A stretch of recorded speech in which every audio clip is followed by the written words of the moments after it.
আমার চ্যানেলের সকল বন্ধুদের স্বাগত। আজ আমি আপনাদের জন্য নিয়ে এসেছি ফুলকপি পাতার ভর্তা নিয়ে। দুর্দান্ত লাগবে গরম গরম ভাতের সাথে খেতে। আমার এইরকম সুন্দর সুন্দর ভিডিও পাওয়ার জন্য সাবস্ক্রাইব করে দিন আর পাশে থাকা বেল আইকন বাটনটি ক্লিক করে অল করে দিন। তাহলে আমার সমস্ত নিত্য নতুন ভিডিও সবার প্রথম আপনার ফোনে পৌঁছে যাবে। তাহলে চলুন পুরো ভিডিওটা দেখে নেওয়া যাক।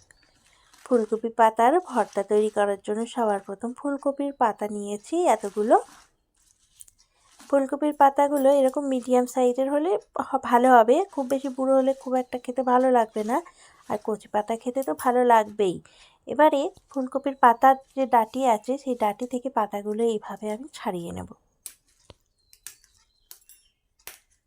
ডাঁটি দিলে ভালো লাগবে না, ছিবড়ে ছিবড়ে হয়ে যাবে, অতটা টেস্ট ভালো লাগবে না।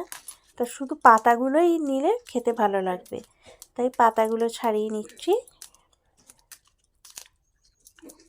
মাঝের ডাঁটিগুলো দেখুন, এই ছোট্ট অল্প একটু ডাঁটি থাকলে অসুবিধা নেই, কিন্তু এই মোটা যে ডাঁটিগুলো আমি সমস্ত ছাড়িয়ে বাদ দিয়ে দিলাম।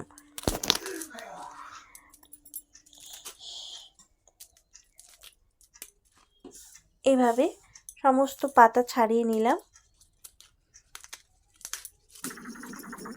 পাতাগুলো কিন্তু ছাড়িয়ে নিয়ে খুব ভালো করে ধুয়ে নিতে হবে, আর আমি পাতাগুলো কুচাবো না, এরকমই থাকবে।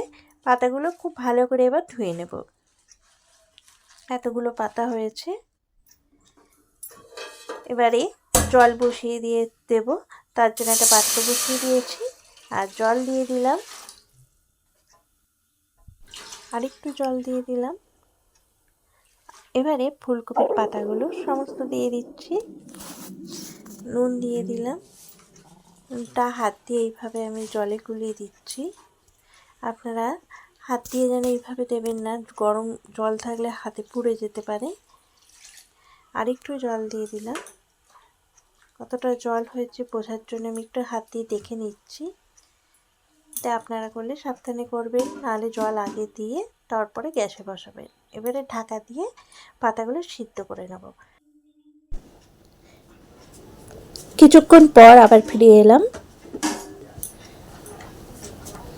পাতাগুলো সিদ্ধ হয়ে এসেছে, খুব বেশি সিদ্ধ করার দরকার নেই, একটু ভাপিয়ে নিলেই হবে। দেখুন খুব বেশি সিদ্ধ হয়নি। এবারে ভালো করে জল থেকে ঝারিয়ে নেব পাতাগুলো। গ্যাস বন্ধ করে দিলাম,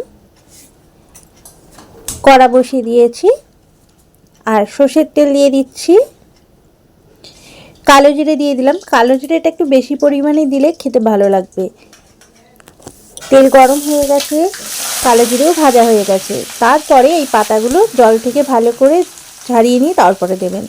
আর এতগুলো কাঁচা লঙ্কা দিয়ে দিচ্ছি, আপনারা যেরকম ঝাল খাবেন সেই রকমই দেবেন। স্বাদ মতো নুন দিয়ে দিচ্ছি আর হলুদ দিয়ে দিলাম, আর একটু হলুদ দিলাম, দিয়ে ভালো করে একটুখানি ভেজে নিতে হবে। সামান্য একটু নেড়ে নিলেই হবে, যে পাতায় যে জলটা আছে সেই জলটা একটু শুকিয়ে নিলেই ভালো হয়।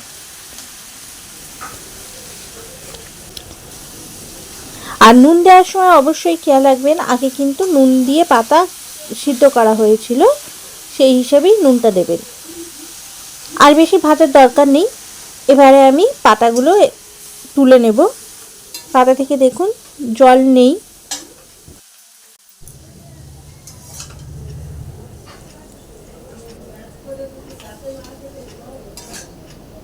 তুলে নিয়ে অবশ্যই ঠান্ডা করে তারপরে বাটবেন। আমি মিক্সিতে বাটবো, কিন্তু ঠান্ডা করে নেব, নিয়ে তারপরে বাটবো। তা সমস্ত পাতা যেগুলো ভেজেছি সব তুলে নিলাম।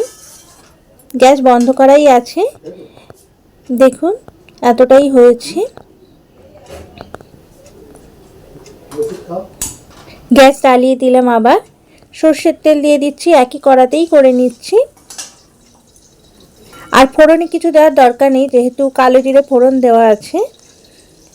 মিক্সিতে পাতা ভালো করে বেটে নিয়েছি, এবার সেই পাতাগুলো এখানে দিয়ে দিচ্ছি।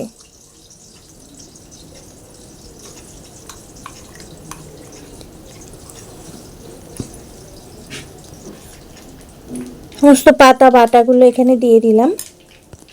এবার একটু ভালো করে কষিয়ে নিতে হবে। আর তেলটা সাদা তেলে করা যায়, কিন্তু সর্ষের তেলে করলে বেশি ভালো লাগবে।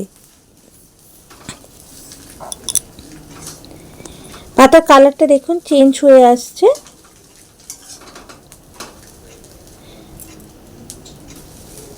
এইভাবে করলে ভীষণ ভালো লাগবে খেতে, আর এই দিয়ে অনেকটাই ভাত খাওয়া যাবে, খুবই টেস্টি হবে, বারবার খেতে ইচ্ছা করবে। আমার রেডি হয়ে গেছে, আর একটুখানি কষিয়ে নেব। কালারটা কতটা ডিপ হয়ে গেছে।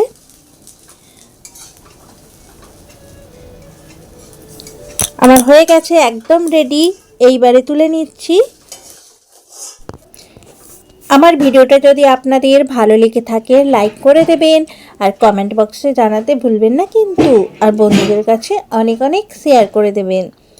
আজ তবে এই পর্যন্তই, পরবর্তী ভিডিওতে আবার অন্য কোনো রেসিপি নিয়ে আসবো। ধন্যবাদ।